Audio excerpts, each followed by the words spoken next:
Doctor Sreevarma ஆயுள் தரும் ஆயுர்வேதா அறுவை சிகிச்சை இல்லா குணம் ஆயுள் கால நிவாரணம். உலகம் பூரா இன்னைக்கு போர் நடக்குது. ஈரான், ஈராக் எல்லாம், அமெரிக்கா, இஸ்ரேல் இன்னைக்கு போர் நடக்குது. ஆனால் இந்தியா மட்டும் இன்னைக்கு அவ்வளோ அமைதியாக இருக்கு. வளைகுடா பகுதியில் வேற எந்த நாட்டு கப்பலும் அனுமதி இல்லை, ஆனால் இந்தியா கப்பலுக்கு அனுமதி. ஒரு வாரத்துக்கு முன்னால் ஒருத்தர் ஏதோ எழுதியிருந்தார், ட்விட்டரில் பார்த்தேன்னா. ஆக ஈரான் நாட்டுக்கு மேலே அங்கே ஒரு விமானம் பறந்துட்டு இருக்கு. அப்போ ரேடாரில் செக் பண்ணி பார்த்தா அது ஏர் இந்தியா விமானம், வேற எந்த விமானம் பறக்காது எந்த நாட்டின் மீது. அவ்வளோ பெரிய வலிமையான ஒரு தலைவரை, ஒரு பாரத பிரதமரை நம்ம பெற்றிருக்கிற இந்த காலகட்டத்தில் மத்திய அரசோடு ஒரு மோதல் போக்கு இல்லாமல் மக்களுக்கான திட்டங்களை பெற்று மக்களுக்கு கொடுப்பது தான் ஒரு மக்களாட்சி தத்துவத்தினுடைய முதலமைச்சருக்கு கடமை. அந்த முதலமைச்சருடைய கடமையிலிருந்து அவர் தவறிட்டாருங்கிறது தான் பாரதிய ஜனதா கட்சியினுடைய குற்றச்சாட்டு.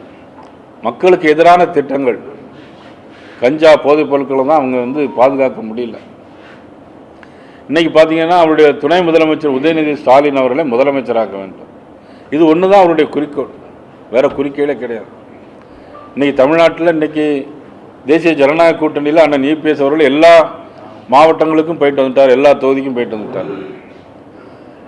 நானும் இப்போ தென் மாவட்டங்களில் எல்லா தொகுதியிலும் முடிச்சுட்டேன். சாத்தூரில் எனக்கு இன்னும் ஓரிரு நாட்கள் பரப்புரை மீதி இருந்தால் கூட இந்த கொங்கு மண்டலத்துக்கு இன்னைக்கு இப்பொழுது மொடக்குறிச்சி, அடுத்த ராசிபுரம், அடுத்த குமாரபாளையம், அடுத்தது அவிநாசி, நாளை காலை ஊட்டி, ஆக இந்த பகுதிகளுக்கெல்லாம் நாங்களும் பரப்புரையில் நாங்களும் செல்ல இருக்கிறோம். மொடக்குறிச்சி பகுதியை பொறுத்த மட்டிலும் இந்த கொங்கு மண்டலம் ஃபுல் 100க்கு 100% இங்கிருந்து ஊட்டி வரையிலும் கொங்கு மண்டலம் மட்டுமல்ல, எங்களுடைய தென் மாவட்டங்கள் கூட இன்றைக்கி மிகப்பெரிய மாற்றங்கள் வந்திருக்கு. ஆக எல்லா இடங்களிலும் தேசிய ஜனநாயக கூட்டணி நிச்சயமாக வெல்லுவதற்கான ஒரு சூழல் ஏற்பட்டிருக்கு.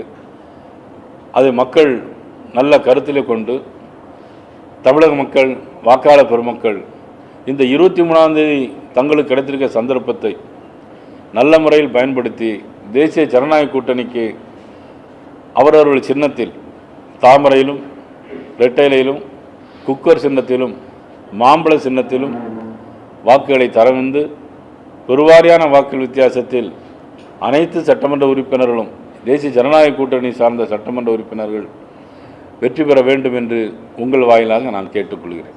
விஜய் ஒரு தேர்தல் அறிக்கை சொல்லிட்டு இருக்கு, 6 சிலிண்டர் வருஷத்துக்கு 2500 பணம். பொதுவாக தேர்தல் அறிக்கை எப்படி பார்க்குறீங்க? அதாவது இப்பொழுது போட்டி தேசிய ஜனநாயக கூட்டணிக்கும் திமுகவும் எங்களுக்கு தான் போட்டி. இதில் யார் தேர்தல் அறிக்கை வெளியிட்டாலும் எங்களுக்கு அதை பற்றி ஒன்றும் கவலை இல்லை. டாக்டர் ஸ்ரீவர்மா ஆயுள் தரும் ஆயுர்வேதா அறுவை சிகிச்சை இல்லா குணம் ஆயுள் கால நிவாரணம். Branch express courier private limited, domestic international cargo. உங்கள் இல்லம் தேடி கொரியர் புக்கிங் டெலிவரி செய்து தரப்படும். என்றும் உங்களுடன் மை இந்தியா. முக்கிய செய்திகளை உடனுக்குடன் தெரிந்து கொள்ள சப்ஸ்கிரைப் பண்ணுங்க, பெல் பட்டனை பிரஸ் பண்ணுங்க. என்றும் உங்களுடன் மை இந்தியா.